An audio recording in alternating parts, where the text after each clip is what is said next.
the glory of the one and only, who came from the Father, full of grace and full of truth. Now, if you already went to sleep on me, I want you to catch verse 14. I'm going to read it again. The Word became flesh. He dwelt amongst us. We have seen His glory. It is the glory of the one and only, who came from the Father. He is full of grace. He is full of truth. Judaism teaches that there is only one God, Jehovah. Islam teaches there's only one God, and Allah be His name. But then the Bible teaches that there's more to it. That God the Father, there's more to Him than just being God the Father. There's also God the Spirit and God the Son. Now, whenever God the Son came to earth, we named Him Jesus because the angel sent from God said, "You will name Him Jesus." That's how that works. But when we do that, because of father, mother, and child relationships, we identify the Father up here and the child down here. And yet when it comes to God the Father and God the Son, that equation does not apply. God the Father and God the Son are equal to each other because they are the same. They're just different, doing different responsibilities. Everywhere you read in this, you see over and over and over again where the writer says this way, this way, this way. Oh wait, let me tell you again, this way, that God the Father and God the Son are not only together, but they are the exact same thing. In the beginning was the Word, and the Word was with God. No, wait, I'll say it a different way. And the Word was God. And verse 14, and the Word became flesh and dwelt amongst us. You see, the Word is the same as the Father. Well, who's the Word? The Word is the same. No, wait. The Word is Jesus. Do you follow what he's saying? So I'm going to say this now, and then you're going to hear a recurring theme. The difference is Jesus. Now, in these verses, there are multiple assertions from the writer. I just want to jump on a couple of them here to identify. We're going to read verse 1, 2, and 3 again. In the beginning was the Word was with God, the Word was God, He was with God in the beginning. Through Him all things were made. Without Him nothing was made that has been made. In Him was life, and that life was the light of men. The light shines in the darkness, but the darkness has never understood it. Not only is Jesus God, as He's identified that, but you have the setup between the light and the darkness, the good and the evil, the understanding of what is going on here. That God sent His Son Jesus, that He came into the world, He created the world, He is from the world, He is around the world. Nothing came into being that wasn't there, nothing came into being that couldn't come through or wasn't going to come through Jesus, and yet as He comes, the world that He created, the world He put together, the thing that He established, never really has ever completely accepted Him. Because that which is created set up everything, connecting right with the sermon we had last week.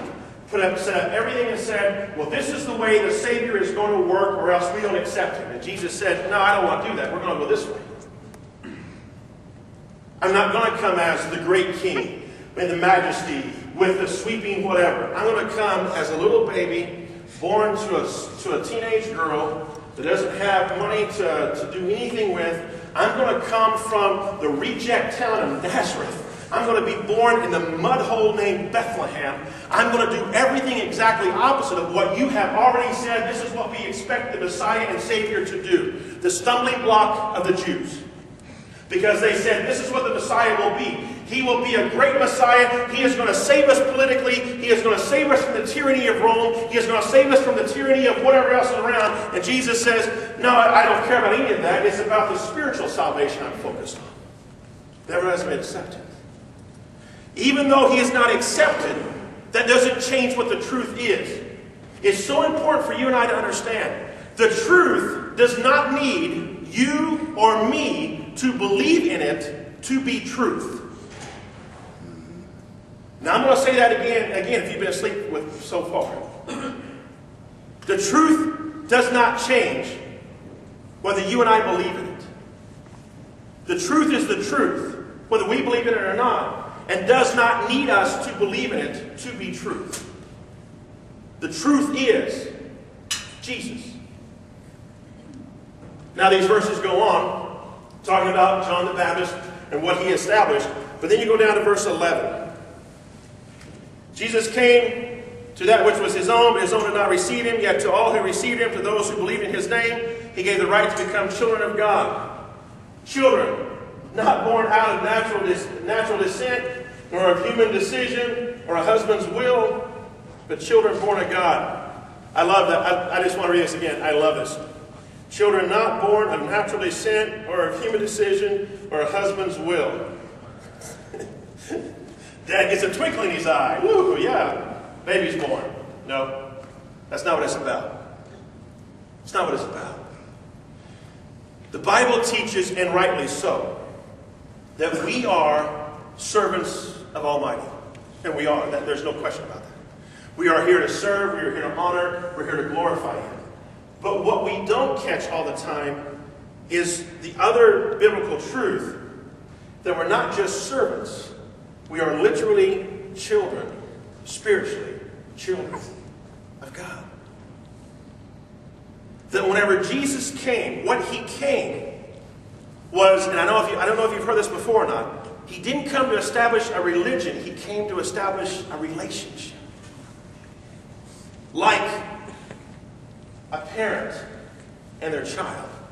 And if you don't know what that is, I'll be more than happy to have the 400 mothers who have just given birth in the last couple of weeks to stand up here and hold their child so that you see what that looks like. There's nothing about that connects at any level about a religion. You see, as John describes who Jesus is, and as John describes how the world has not received Him, John then describes what He's here to do, to help us become, to connect that spiritual relationship so that we can become children of God. Not physical, not physical. Yes, we're all created in God's image, and on that physical level as we've been created, yes, we're all His creation in that connection, but it's on a spiritual level. He came, Jesus came to establish and put together the Father and the Son and the children on the spiritual connection. Wow. Pretty way cool. But there's one more thing I want you to catch here. Verse 14, I want to read it again. The Word became flesh, many dwelling amongst us. We have seen His glory, the glory of the one and only, who came from the Father, full of grace and truth. That phrase, we have seen His glory, is an interesting phrase. That's the writer saying, I've seen it. The what I'm going to write to you is of a first-hand account of me seeing the glory of which I speak. We all did. All of us in his group. That original group that was with him, reader, we all saw it. But let me tell you what he's done. He has revealed to us the glory of the Father. You see, it's not about a religion where God sits on some great big throne back here where you're able to come and kneel and hopefully he gives you a nod or acknowledges your presence or realizes you're in the room. It's that coming down out of the mountaintop to have that glory, that love, that blessing, that relationship revealed. You see, through Jesus, the glory of God is revealed. Now, how does that glory translate to you and me? Great question. I'm glad you asked. Hypothetical, don't do this. Hypothetical, don't do this.